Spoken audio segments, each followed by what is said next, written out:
1 Corinthiens 2,16 dit que nous avons la pensée de Christ. La Bible amplifiée dit que nous détenons la pensée, les intentions et les desseins de Christ.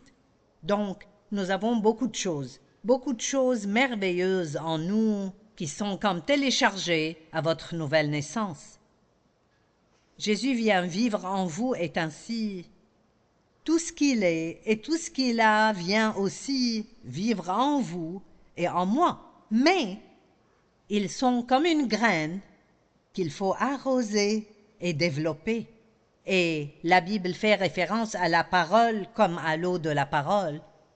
Et c'est intéressant quand on y pense, l'eau de la parole. Eh bien, la parole de Dieu est ce qui renouvelle votre esprit, parce que peu importe ce que vous avez et ce que j'ai en moi, si je ne sais pas que je l'ai, et ce n'est pas seulement la connaissance mentale, vous devez avoir une révélation que ça vous appartient, et ça ne vient que de l'étude de la parole, d'entendre la parole comme vous le faites, mais c'est aussi très important d'étudier vous-même. Et beaucoup de gens pensent qu'ils ne peuvent pas comprendre la Bible et ceci et cela, mais il y a tellement de traductions de la Bible maintenant. Si vous n'en trouvez pas une que vous puissiez comprendre, il n'y a aucune excuse pour cela.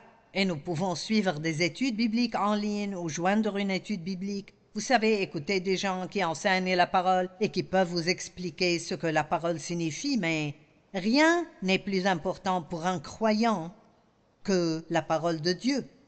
Ce n'est pas quelque chose que vous pouvez ignorer. L'esprit doit être renouvelé pour que nous puissions connaître le bon plan que Dieu a pour notre vie. Peu importe ce que vous avez, si vous ne savez pas que vous l'avez, ça